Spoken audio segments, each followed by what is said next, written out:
అపోస్తుల కార్యగ్రంథము 21వ అధ్యాయము 11వ వాక్యం మనం చూసినట్లయితే అక్కడ పౌలుకి శ్రమ రాబోతుందని ఒక ప్రవక్త చెప్తాడు. ఆ మాట చెప్పినప్పుడు అక్కడ ఉన్న ప్రజలందరూ కూడా ఏడుస్తూ ఉంటారు. ఏడుస్తూ ఉండగా 14వ వాక్యం, పౌలు, ఇంతెందుకు మీరు ఏడ్చి నా గుండె బద్దలు చేసేదిరారా? నేనైతే ప్రభువైన యేసు నామం నిమిత్తము యెరూషలేములో బంధింపబడుటకు మాత్రమే కానీ చనిపోవుటకును సిద్ధముగా ఉన్నానని అతడు ఒప్పుకొనున్నందున మేము ప్రభు చిత్తము జరిగించు వారిమని ఊరుకుంటారు. వాళ్ళు ఏం చేశారంటే, ఈయన మరి బంధింపబడతాడని ఒక ప్రవక్త చెప్తాడు వారి మధ్య. ఆ మాటలు విని వీళ్ళందరూ ఏమవుతున్నారండి?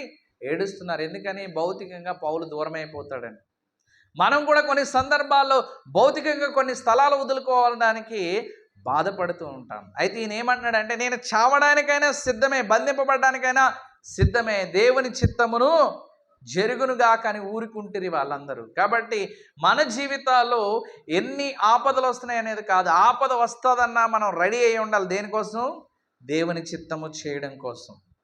దేవుని చిత్తమును జరిగించిన కొరకు మనకి నష్టం వస్తుందని తెలిసినా కూడా దేవుని చిత్తానికి లోబడే కృపను దేవాతి దేవుడు మన జీవితాల్లో అనుగ్రహించిన గాక. కాబట్టి నా ప్రియమైన వారలారా, దేవుని చిత్తం మన జీవితాల్లో చేయటం ఎలాగుండాలండి? సంతోషంగా మారాలి. సంతోషంగా అవ్వాలంటే ఏమవ్వాలి? మన హృదయంలో ఏముండాలండి? దేవుని యొక్క వాక్యం ఉండాలి.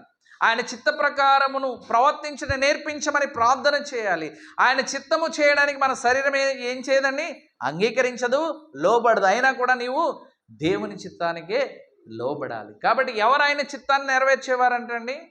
ఆయన వాక్య ప్రకారము జీవించేవారు, ఆయన వాక్య ప్రకారం బ్రతికేవారు. ఒకవేళ చనిపోవాల్సిన సిచ్యువేషన్ వచ్చినా కూడా మనం ఎవరి వైపు ఉండాలండి?